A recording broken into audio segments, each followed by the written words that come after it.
We exalt you. We praise you. We lift you high. We declare that you are God. You're God over Seoul, Korea. You're our God over this nation. You're the God of heaven and earth. You're the God over the nations. You're the God over the nations. You're the God over the nations. You're the God over the nations. You're God. You're God over the nations. Hallelujah. Hallelujah. 할렐루야.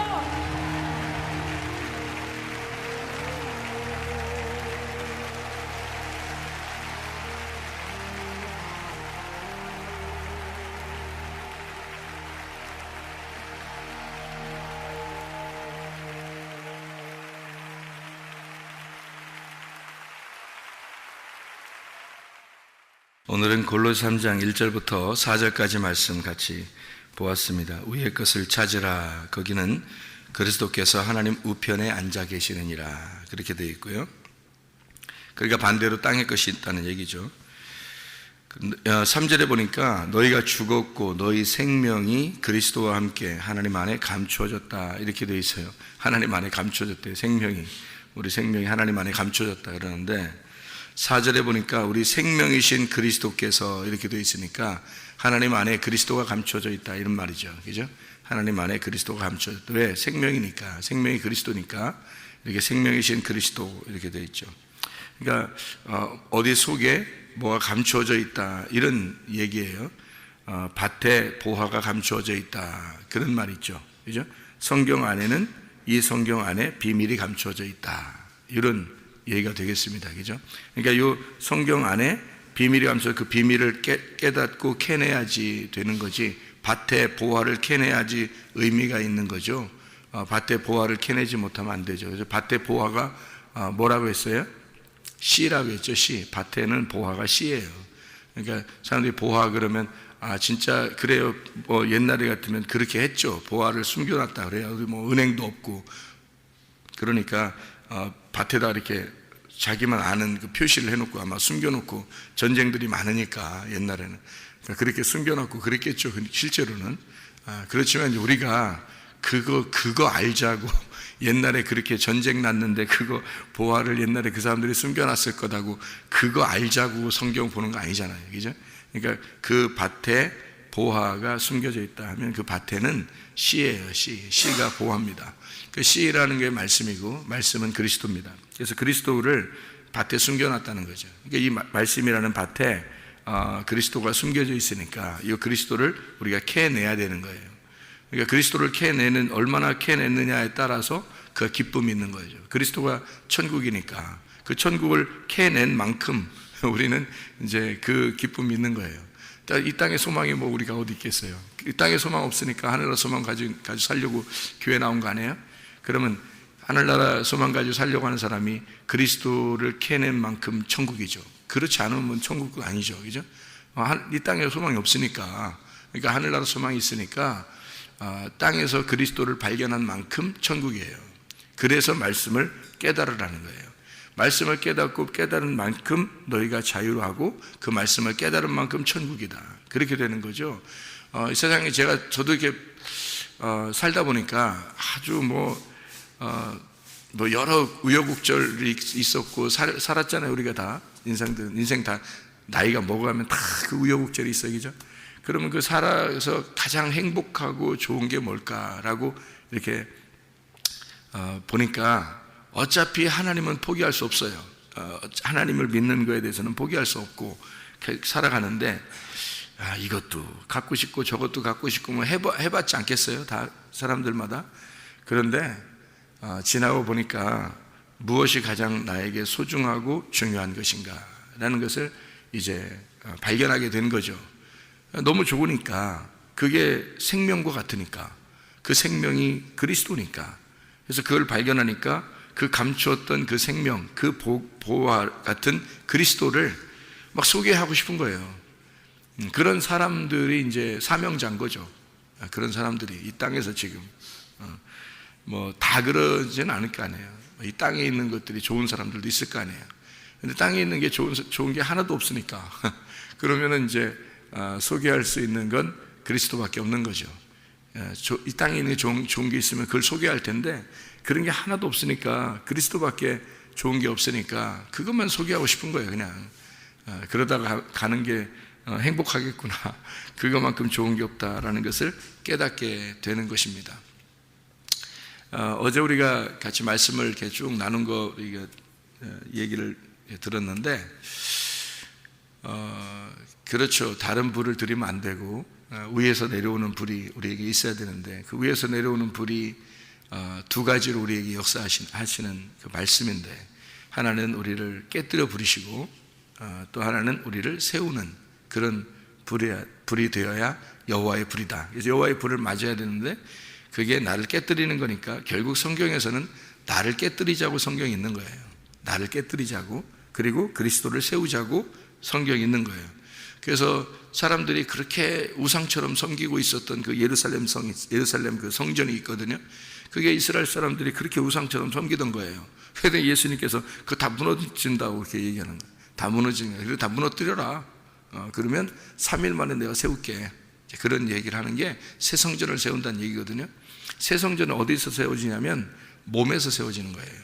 몸에서. 그러니까 그 전에는 이 건물 성전이었잖아요. 벽돌 이렇게 지어진 건물 성전이었는데, 그거 무너뜨리면 몸 성전이 이루어진다는 뜻입니다. 그러니까 주님의 그 몸이 이렇게 세워진다는 거예요. 그리스도의 몸이 세워진다. 그게 교회예요. 그러니까 보이지 않는 교회. 그러니까 사람들은 이제 건물적인 어떤 그런 걸 바라고 뭐 엄청나게 막 이렇게 멋있게 하고 겉으로 보기에 좋게 그렇게 하면 진짜 교회 같은 줄 알고 그러는데, 그런 게 아니에요. 실제로는 몸 성전입니다. 그러니까 몸 성전이라고 하는 게 그리스도께서 세우시는 성전이죠. 그러니까 옛날 성전을 다 무너뜨려야 진짜 새로운 성전이 세워진다는 그런 얘기죠. 그래서 옛날 성전을 무너뜨려라. 첫 번째 성전이죠. 무너뜨려. 두 번째 성전이 세워질 것이다. 이런 게 성경의 전반적인 흐름이에요. 욥기서도 욥기서의 처음에 의인이었던 욥이, 땅의 의인이죠. 땅의 의인이었던 욥이 무너지면 하늘나라의 의로운 욥이 되는 거예요. 이렇게 이제 나누는 거죠. 그러니까 첫 번째 의인이 두 번째 의인이 되는 거거든요. 야곱 같은 사람은 첫 번째는 별로 안 좋은 거였죠. 땅에서는 뭐 축복을 받았는데, 하늘의 축복을 받았는데, 근데 그가 완전하지 않죠. 계속 야곱을 무너뜨립니다. 야곱을 계속 무너뜨려서 결국 마지막에는 여기 엉치뼈 같은 데를 부러뜨려 가지고 완전히 부러뜨려 놔버려요. 그러니까 이거를 이쪽 땅에서 힘을 못 쓰도록 딱 꺾어 놓는 거예요, 사람을. 그러면 사람들이 볼 때 저 사람 뭐 쩔룩쩔룩하고 지팡이 들고 다니고 이러니까 그렇게 뭐 훌륭하게 보지 않는단 말이에요. 훌륭하게 보지 않는데 그 속에 뭐가 숨겨져 있겠어요? 예, 이스라엘이 되어 있는 거예요. 이스라엘이. 그러니까 그 속에 그리스도 하나님의 생명이 그 속에 숨겨져 있는 거예요. 겉으로는 흠모할 만한 게 없는데 그 속에는 그리스도가 숨겨져 있는 거죠. 그게 이제 예수님이었던 거죠. 예수님이 이 땅에 오실 때 흠모할 만한 것이 없이 오셨다는, 흠모할 만한 것이 없이. 그게 예수님의 모습이에요. 왜 흠모할 만한 것이 없이? 사람들이 너무 멋있게 그림을 그려놓으니까 예수님 이 땅에 오셨을 때 너무 멋있었을 거야 이렇게 하는데, 사실 그렇게 멋있지는 않았던 것 같아요. 제가 본 예수님도 그랬어요. 그렇게 멋있게 느껴지진 않았어요. 그러니까 왜소하고 그렇게 멋지다 이런 그런 모습의 이게 서양 이미지 이런 건 아니었어요. 그래서 사람들이 볼 때 흠모할 만한 것이 없었겠구나 이런 모습을 저도 봤는데, 이렇게 그런 모습 안에 하나님의 생명이 들어있는 거죠. 그게 중요한 거지. 여기서도 너희 안에 너희가 죽었기 때문에 너희 생명이, 그러니까 그리스도가 하나님 안에 감춰져 있다 이렇게 이야기했거든요. 그러니까 네가 죽고 그리스도의 생명, 그리스도로 살아간다는 것을 의미하는 거잖아요. 그러니까 그 흠모할 만한 것이 없는 그 예수의 모습 안에 생명이 있었다 그런 거예요. 그게 육체 안에 오신 말씀이에요. 그러니까 육체는 사실 흠모할 만한 것이 없는 거죠, 이 땅에서. 그러니까 하나님이 보실 때는 육체는 다 죄인이에요. 이렇게 뭐 사람들이 멋지게 생기든 안 생기든 상관없이 죄인이에요. 그러니까 육체라고 하는 건 다 죄인이니까 그 안에 생명이 있느냐 없느냐, 그 안에 그리스도가 숨겨져 있느냐 없느냐, 그거를 보는 거지 겉의 모습은 아무것도 안 해요. 진짜 겉의 모습으로 본다면 아무것도 안 해요. 그렇게 또 교회도 마찬가지예요. 겉의 모습으로 이렇게 본다면 뭐 사람들 평가를 겉의 모습으로 이렇게 하고 큰 교회 다니면은 막 자부심을 느끼고 막 이러는 거는 우스운 얘기죠. 진짜 우스운 겁니다. 그 속에 생명이 있느냐, 그거를 보는 거죠. 그 속에 보화가 감추어져 있느냐, 진짜 씨가 있느냐, 하나님의 씨, 땅에서 있는 씨가 아니라 위에서 내려오는 씨, 그러니까 땅에 있는 물이 아니라, 사마리아 여자가 매일 들어오는 그 물이 있는 교회가 아니라 생수가 있는 교회, 하늘에 있는 물이 떨어진 교회, 그리스도가 함께하는 교회, 이런 말씀이 있느냐 하는 것을 봐야 되는 거죠. 그걸 구분해서 본다는 것은 영의 눈이 떠지지 않으면 구분 못합니다. 근데 영의 눈이 떠진 사람이 몇 명 되겠어요? 많지 않아요. 이 세상에서 많지 않아요. 저도 깜짝 놀랐어요. 진짜 깜짝 놀랐어요. 이런 그 영의 눈이라는 게 있구나라는 것을 알아서 놀랬고, 영의 눈이 떠진 사람이 별로 없다는 것에 또 놀랐어요. 거의 없습니다. 영의 눈이. 그러니까 문제는 성도들에게 있는 게 아닌 것 같더라고요. 문제는. 그래서 성경에서 지도자나 선생이나 가르치는 자나 이런 사람들에게 주님이 이제 책망하시고 거짓 선지자들에 대한 어떤 책망, 이런 것들이 왜 있느냐면 이게 가르치는 사람들에게 모든 책임이 있는 거예요.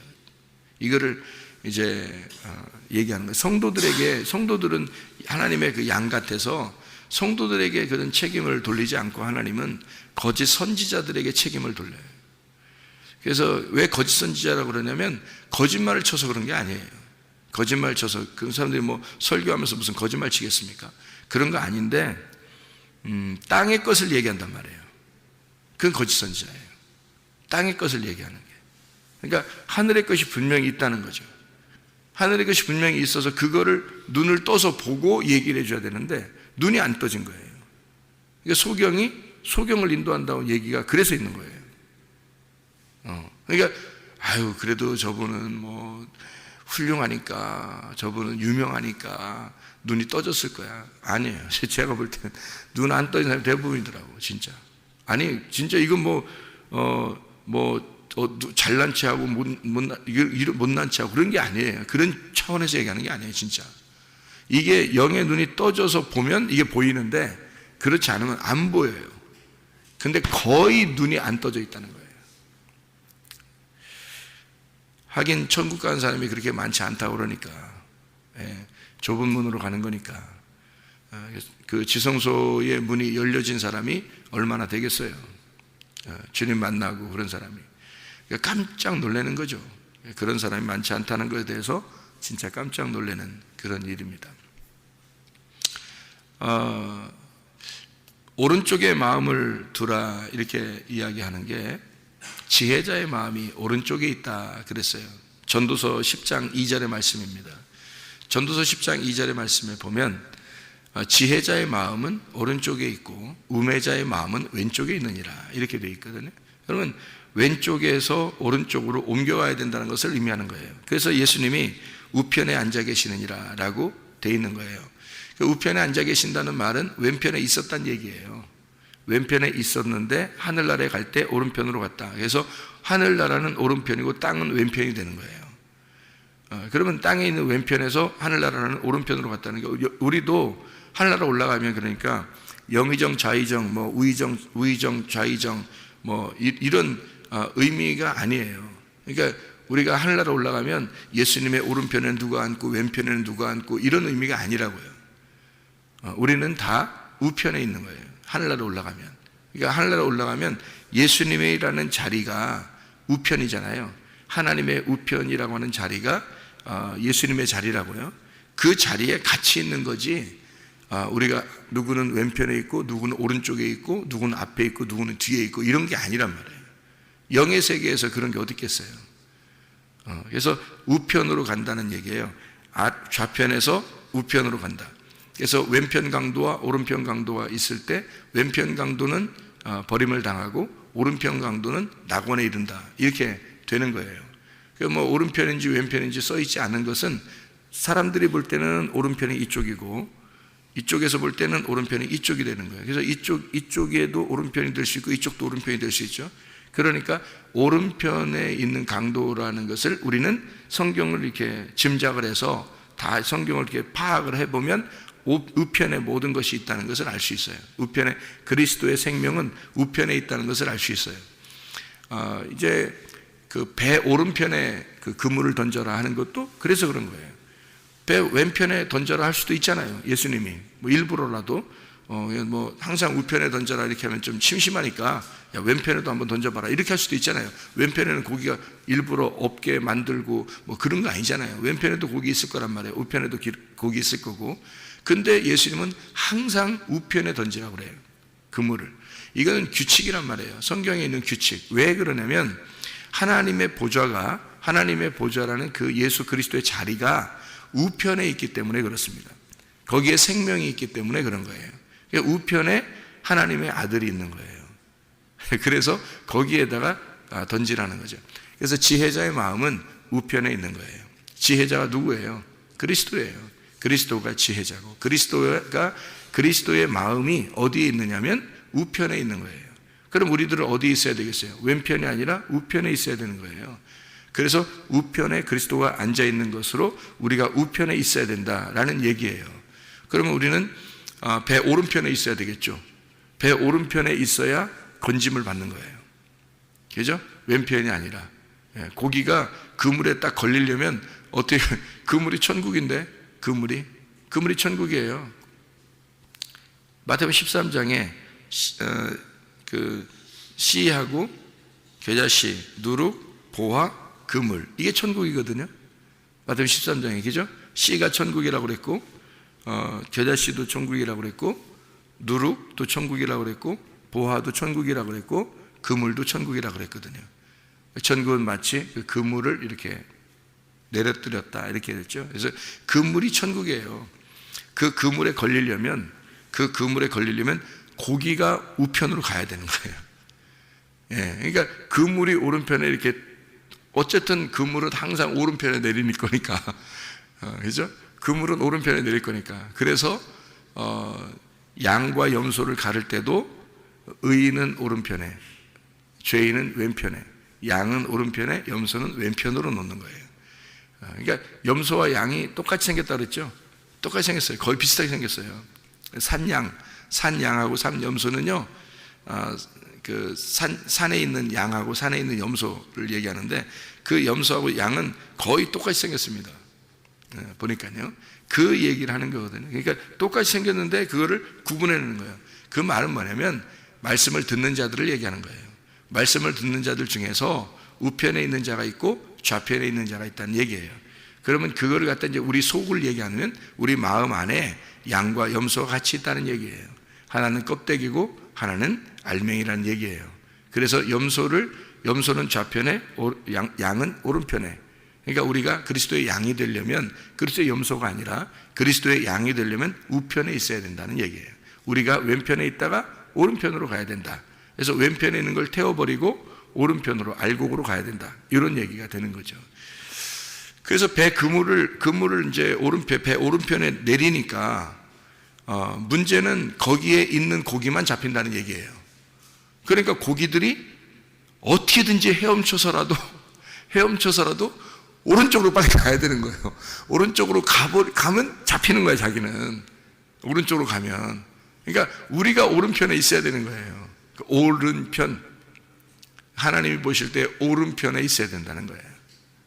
그러니까 우편, 좌편도 되지만 우편이라는 그게 오른손, 왼손 있죠. 요즘에는 뭐 왼손잡이가 참 많더라고요. 진짜 왼손잡이 많아서 왼손으로 쓰는 글씨 쓰고 막 이렇게 하면 삐뚤빼뚤 쓰고 막 이러는데 근데도 그냥 두더라고요. 요즘에는요. 옛날에는 안 그랬어요. 왼손으로 뭐 글씨 쓰잖아요. 손가락 막대기로 때렸습니다. 왼손으로 젓가락 이렇게 질하면요. 우리 어릴 때만 해도 왼손으로 젓가락 질하잖아요. 그러면 왼손잡이 너 왼손으로 그렇게 하고 있어. 자기 편해서 그렇게 한 건데 습관적으로. 근데 옆에 젓가락으로 때리고 그런 사람들이 많았다 그래요. 옛날에는. 그래서 왼손으로 못하고 오른손으로 막 쓰기 시작해서 왼손 오른손 같이 쓴다 그러더라고요. 왼손잡이들이 왼손 오른손 같이 쓴다 그러더라고요. 근데 이제 성경에서는 왼손잡이 그러면 이제 부족한 자예요. 성경에서는 왼손잡이 그러면 부족한 자, 오른손잡이가 정상인 자예요. 그러니까 비정상적인 자가 왼손잡이예요. 그러니까 오른손잡이가 정상적인 거고요. 왜 그러면 규칙 때문에 그래요. 성경의 규칙 때문에. 그래서 왼손잡이는 꼭 성경에 왼손잡이라고 써요. 왜냐하면 그가 부족한 자인데 하나님이 쓰셨다 이렇게 설명하려고 쓴 거예요. 그러니까 왼손잡이는 왼손잡이라고 쓰는 거 일부러 쓰는 거예요. 나머지는 다 오른손잡이입니다.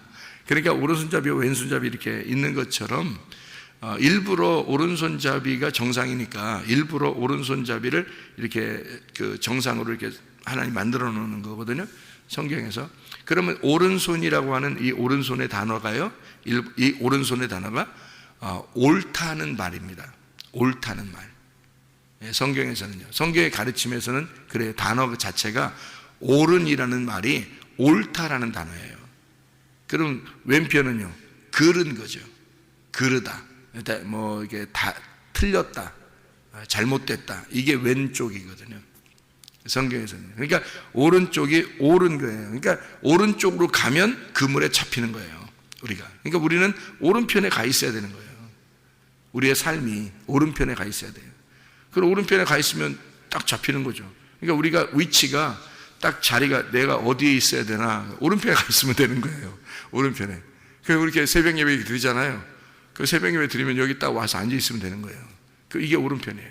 하나님의 오른편. 하나님이 생각하는 옳은 사람들이에요.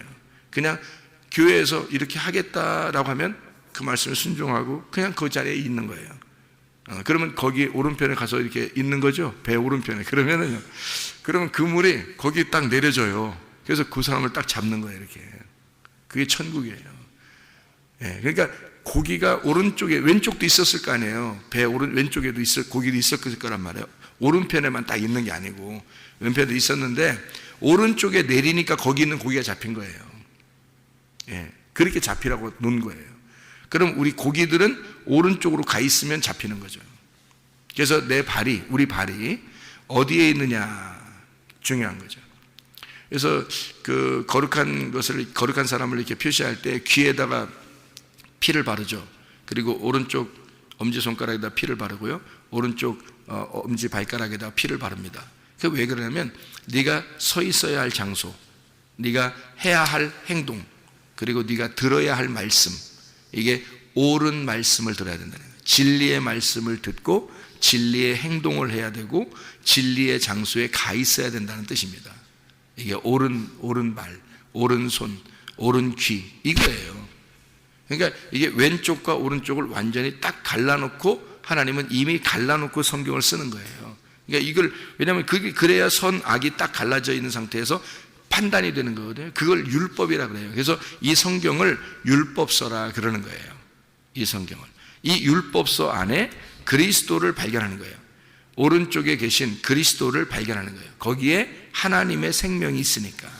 그게 그리스도니까. 그거를 발견하라 그러는 거거든요. 그래서 첫 번째 만남이 두 번째 만남으로 반드시 와야 된다는 거예요. 베드로라는 사람이 첫 번째 만나고 예수님을 따라다녔어요. 3년 반 동안요. 그때 완벽한 베드로가 아니었습니다. 완전한 베드로가 아니었어요.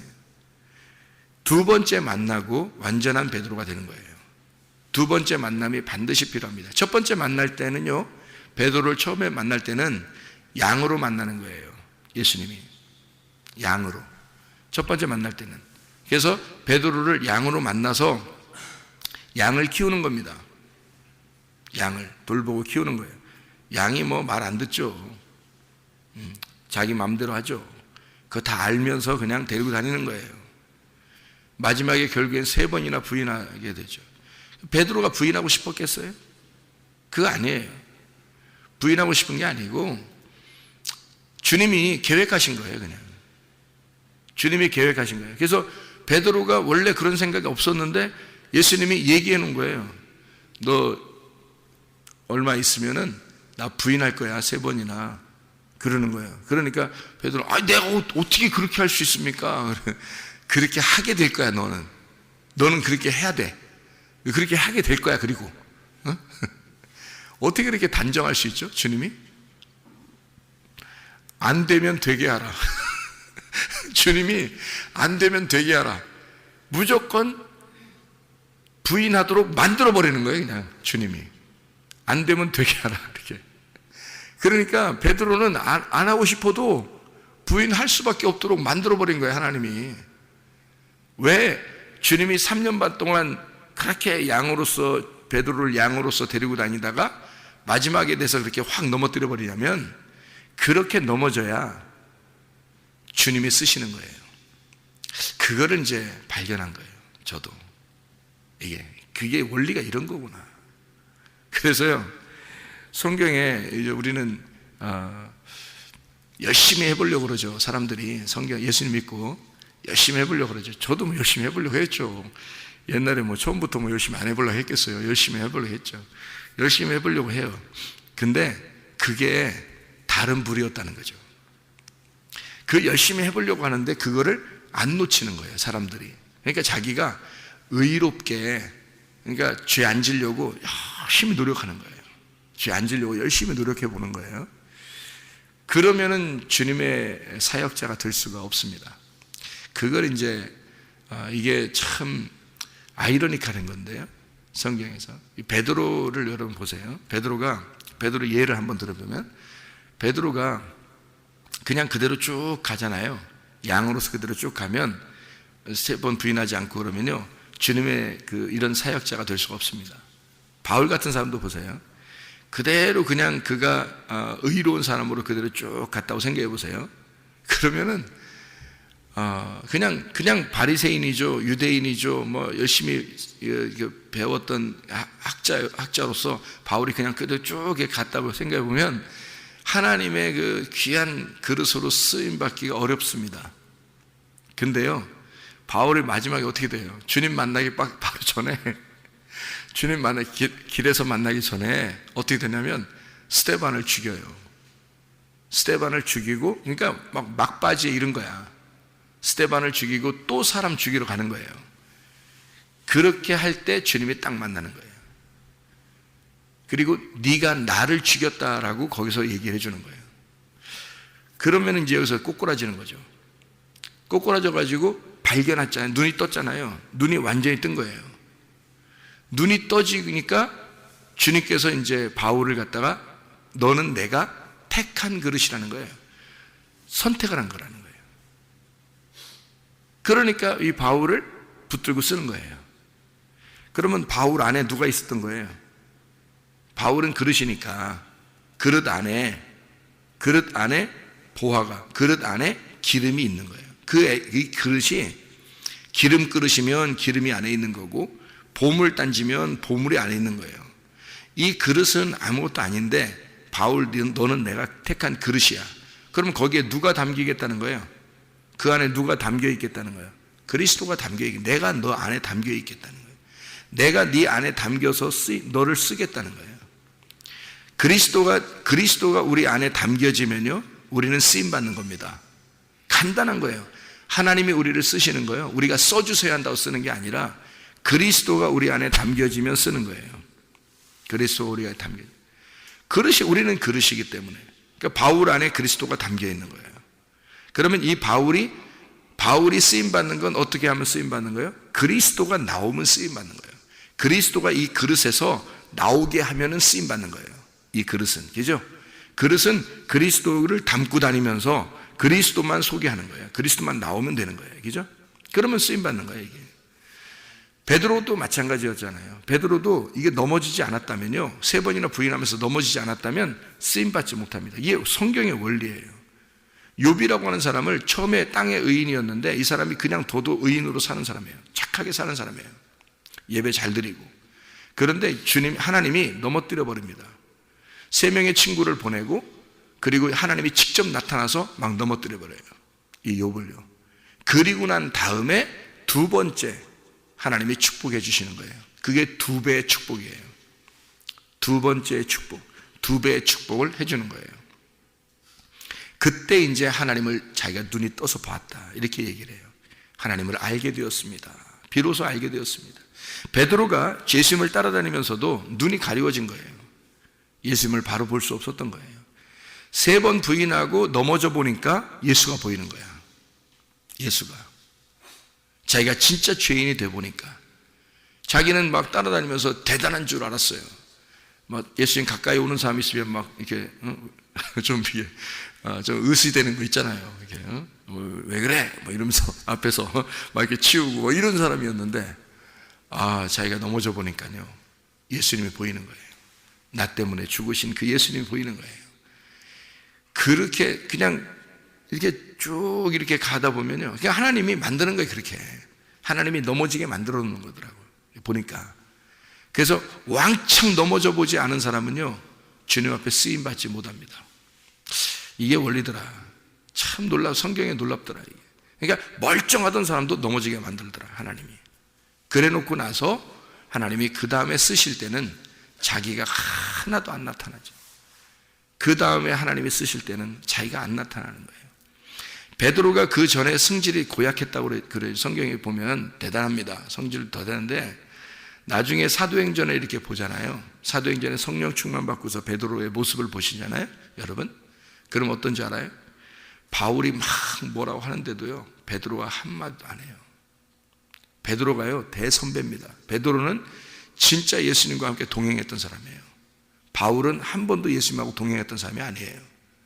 예수님을 초짜배기로 만난 사람이에요, 바울은. 그래서 이 제자들이 바울을 갖다가 무시했어요. 그래서 바울은 자기가 너무 무시당하니까 나는 예수가 선택한 사도다, 막 이렇게 자기를 소개하잖아요. 하나님의 선택한 사도 바울은 뭐 이렇게 자기를 소개해요. 딴 사람들은 자기들을 그렇게 소개 안 해요. 사도니까. 주님이 선택했으니까. 원래 사도니까 얘기를 안 해, 자기들. 원래 사도니까. 근데 바울은 막 소개하고 다녀요, 자기를. 왜냐하면 안 알아주니까 그런 거예요. 사람들이 안 알아주니까, 그때 당시에. 근데 베드로가 알아줍니다, 바울을요. 그리고 바울이 그 초짜배기, 그 젊은 바울이 베드로한테 막 삿대질하면서 뭐라고 해요. 네가 이방인과 함께 뭐 밥을 먹느냐 하면서. 그때가 그게 뭐냐면 고넬료하고 같이 밥 먹고 그런 거예요. 고넬료 구원시키고 밥 먹고 주님이 시켜서 한 거거든요, 그것도. 근데 바울이 막 삿대질하니까요, 베드로가 말 안 해요. 말 안 해요. 예. 너하고 말할 필요 없다 이래서 말 안 한 게 아니에요. 진짜 마음이 다 가라앉은 거예요. 마음이 다 깎여버린 겁니다. 사역자가 된 거예요. 예. 진짜 하나님의 사람이 된 거예요.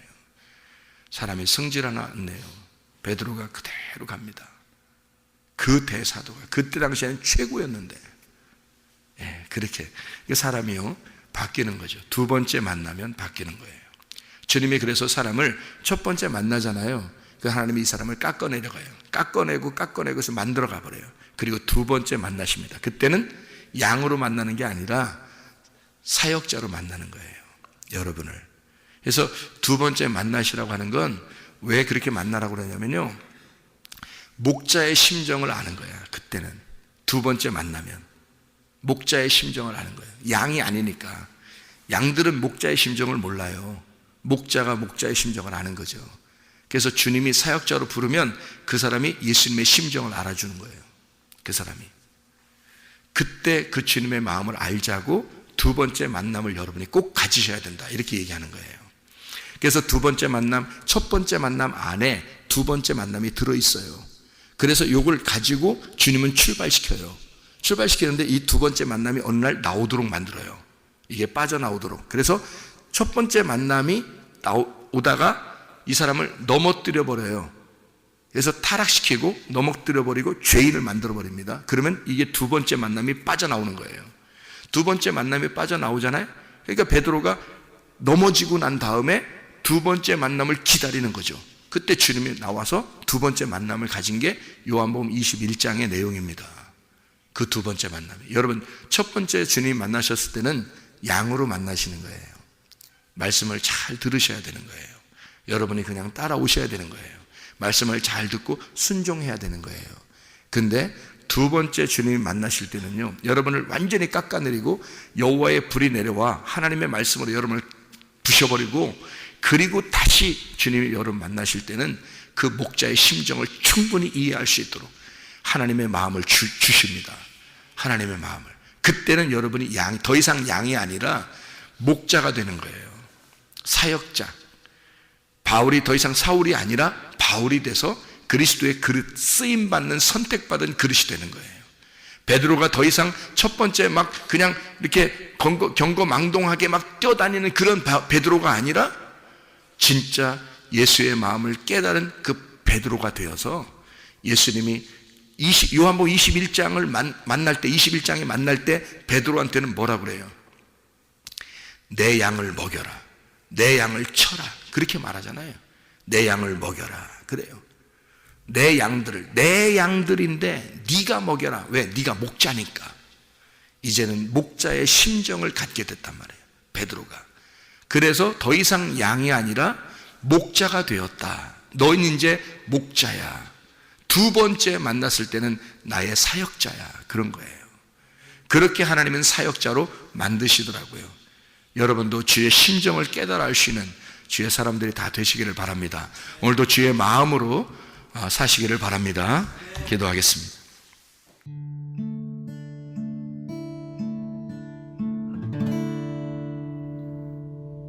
내 속에 내가 너무도 많아서 당신을 쉴 곳 없네. 내 속에 헛된 바램들로 당신을 변할 곳